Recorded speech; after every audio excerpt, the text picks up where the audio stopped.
My loves, this conversation is for the lovers who had to get small to learn how powerful you truly are. This is for all the lovers, and I mean lovers of people and life and the divine, who did their best to learn that they could have done better.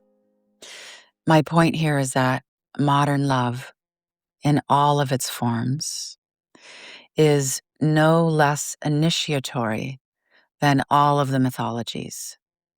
I'm here to help you give yourself a break for how you learned to love more. Before we get into it, did you know that Bless and Release, the physics of letting go and how to want what's meant for you, my book of all books, is out? Head to daniellelaporte.com/bless.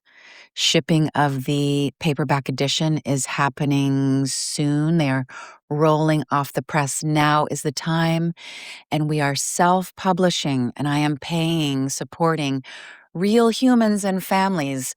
No bots, no yachts. So it's cool if you want to go to Amazon. Bless and Release has been #1 in the philosophy category on Amazon many weeks before we even started to ship the print edition, and that is really cool. But small business, self-publishing, daniellelaporte.com/bless, as many copies as would feel like a blessing to you and yours.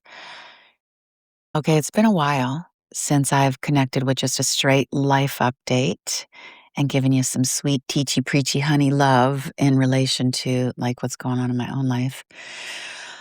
The year of 2025 was the year that I poured myself into the Bless and Release book, got that across the finish line after 3 years.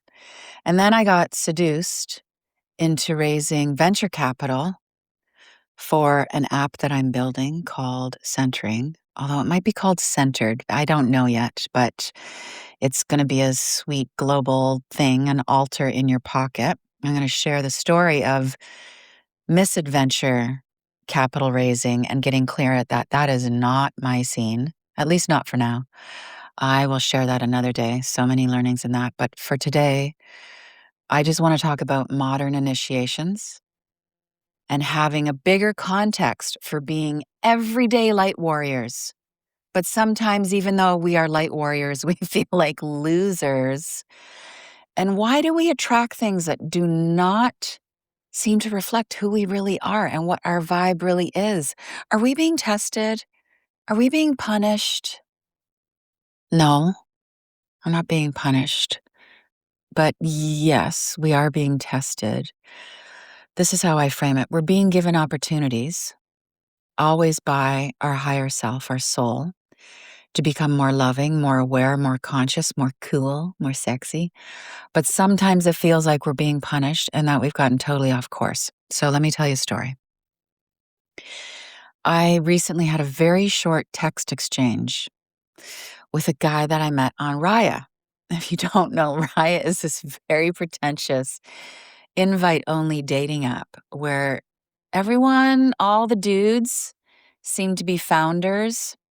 They actually list in their bios how many times they've exited, or these are guys who like summer in Portugal. Not everybody's like that. I jest, but not by much. So this guy and I match, and we start texting. It's like, let's take it off the app. And within a few sentences, I'm sitting there naked in my sauna, beginning this. Within a few sentences, Buddy is like mean. There's really no other way to put it. He was just really cranky. He criticized my banter. He criticized my preferences, things I was talking about that I liked. And he was really defensive and really like just fucking cagey when I asked him about something related to his work. I was like, hey, do you want to have your book made into a screenplay? And he just got really rude and mean spirited. I could feel the hostility inside, the arrogance come through the phone. And so I wrapped it up pretty quickly. I did it very gracefully. And I was actually in a little bit of shock afterwards. You know when someone yells at you in traffic for something that you didn't do, or you're just being a Joe on the road and you get some bullshit profanity and you think, "What the fuck was that?" Um, I don't attract mean people in my life. I I am love bug.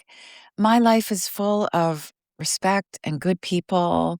I can even get really miserable waiters to warm up to me? Even though, I have my stuff around customer service, but I thought to myself, because, I'm on the path. I thought, what is in my energy field that I magnetized to me such prickish behavior? Did I have some sort of magnet of self-hatred tucked away that pulled this in? And, I look back on my initial sense from just seeing this guy's photo and from creeping him online, because that's the bonus and the downside of the Raya app, which is everybody gets connected to everybody's Instagram profile.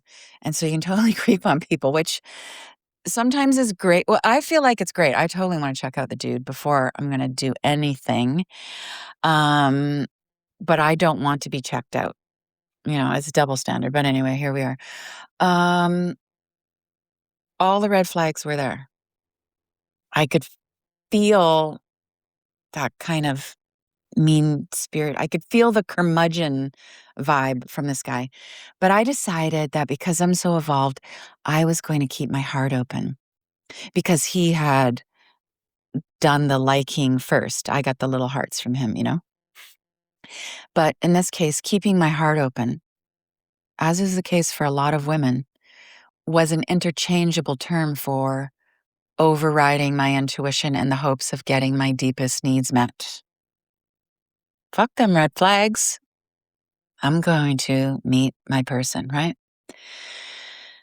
After the text exchange, get myself out of the sauna, and I think, I wish I would have told him to go just fuck himself before I signed off and I blocked him from my phone. But that is not actually my style. That's not Queen Danielle.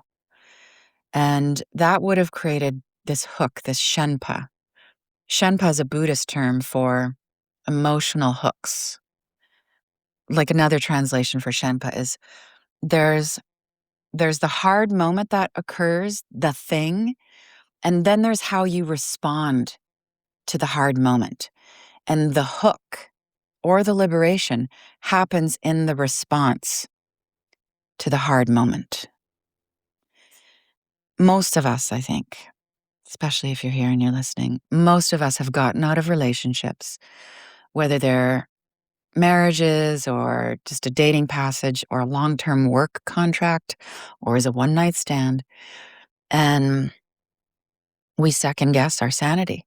We think to ourselves, what was I thinking? What was I thinking? How did I shrink to such small proportions? I thought I was intuitive.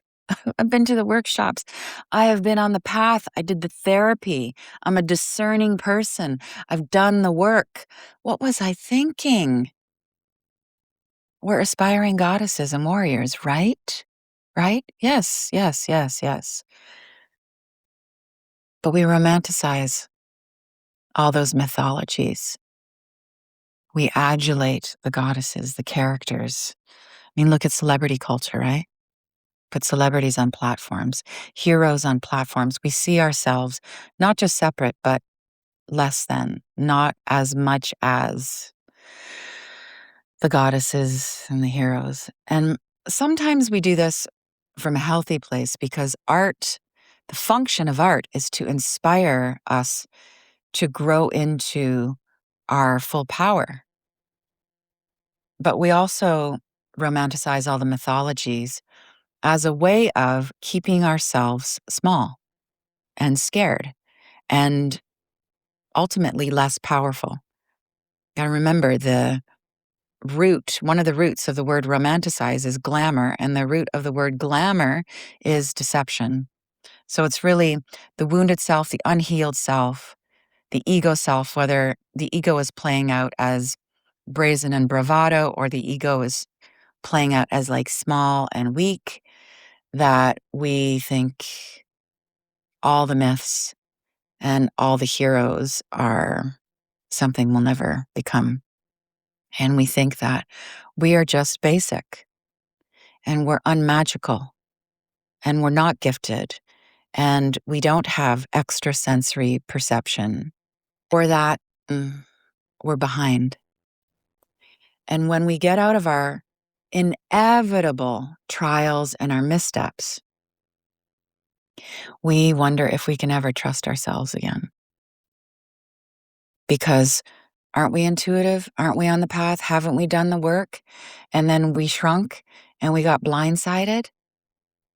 Okay, let's say that you were a priestess. Back then or now, you're a priestess. You're a young warrior, okay? You're born into this lineage. So what kind of initiations would it take for you as a priestess or a warrior so that you could have insight and all-knowing and stellar intuition and deep compassion? You could really be an incredible leader. What kind of initiations would you have to endure, travel through, graduate from to be all-knowing? You'd be blindfolded. You'd be dropped into the labyrinth. You would most definitely be betrayed. You would be lied to for sure. You would, priestess, warrior, you would be fighting demons. You would be wrestling with doubt. You would be outcast from society. There would be traps. There would be pitfalls on the path. This is the hero's journey. You would be in discernment boot camp. That's the way it goes. But we're not priestesses, and we're not living in Greek mythology or Roman times. This is not Xanadu. I so wanted to be Olivia Newton-John, the roller skates and the leg warmers and the headband. But guess what? Not Xanadu. This is even better. This is Earth School. And we signed up for this. This is the Age of Aquarius. This is one of the best times to be alive. And your life is a series of initiations that open you up to higher consciousness. You are getting blindfolded and dropped into the labyrinth of jobs and artificial intelligence and earthly pleasures. So many distractions. You're going to get betrayed. This is part of it. You're going to be lied to, even though you're on the path, even though you did all the therapy. You are fighting inner demons and mental health. You are dancing with doubt. You might be canceled by culture, whether you're a public person or you're just disinvited to Thanksgiving dinner. Relationships are the vehicle to higher consciousness. This is warrior school. We're here. We incarnate in order to raise our consciousness. That's it. That's all. That's the whole point of being born now. And in the dawn of early Egypt days and in the days of Socrates, we're here to love more now, to see more now. That is awareness. That's the full story. My favorite, my bestie, my girl, Candace. Some days she'll text me, she'll be like, Dink, because she calls me Dink. I call her Stink. She'll say, Dink, what the fuck? Can you just remind me what the point is? Well, the point is everybody got to get their hormones regulated and get the self-care down and devotional checks. The point is to love more now. Every single hardship. That's it. Every challenge, every minor convenience, the tragedies, being totally pissed off and blindsided, and just slightly surprised by someone's reaction, and feeling perpetually grateful, joyous, blessed every day, no matter what, beyond measure. It is all so that we become more aware of our true nature, of our divinity. All of it. It's all God. So that we realize we are of God. It's all an initiation, an occasion, a trigger, a gift on a silver platter to love more now. So let's get back to Rude Boy from Raya. Was he a reflection of my self-doubt and self-loathing? No, I don't think so. I think he was a reminder of my capacity, my great capacity for discernment, and my phenomenal capacity for deep love. I can trust myself. Thank you very much. I got it. So I was both open-hearted and discerning. And I think for me, dare I say for all of us, that's the victory. Comes in micro moments, comes in massive portals. And those challenging people, they're not just showing up to trigger us into more awareness, although that's half of the equation. Those challenging people are also opportunities for us to embody and model and give more love. I write a lot about this in Bless and Release. This is one of the signs, actually, specifically sign number 9 to becoming a super blesser, is that you are a super blesser when you see that loving people is your superpower. That sounds really, does that sound glossy or grandiose? Let me break it down. This is how I define it. You are stoked to be your most loving self, no matter what. No matter what happens. You walk away from the hard moments thinking, without any cynicism, okay? You're thinking to yourself, well, I got to be loving in that situation. And you're grateful for it. Loving people, even the demons and the dickheads, is a step towards unity consciousness. Loving the difficulties affirms your aliveness. You know it. You feel it. You chose to get to be loving in all situations. And sometimes we're not, but when we do it, victory. You can trust yourself. You can trust your beautiful human divine self in all of your formations, all of your incarnations. You can trust yourself when you're lost. You can trust yourself when you're found because you make it through every initiation. You make it through every what was I thinking initiation. And when you get to the other side, you are still a loving person who wants to love more right now. And that's a victory. Speaking of victories, speaking of goddesses and priestesses, I am taking another group, a pilgrimage to Egypt this early September. If you would like to join us, this is an initiatory experience. Head to daniellelaporte.com/Egypt. It's about 14 days. There's a payment plan. It will clean your clock with light and with grace and with gold and with all the goddesses. And I hope you can join us. This closing calls for some Walt Whitman. Do I contradict myself? Very well then, I contradict myself. I am large. I contain multitudes. My love, you contain multitudes. You contain priestess energy. You contain doubt. You contain lostness and profound insight. You contain the ancient. You contain the now, all in one day. Please forward this to any self-critical friends who are questioning their sanity after a relationship. We are all gods and goddesses in training. I will be here next week with you to bless and release, to claim our ancientness all in one day. With love, Danielle.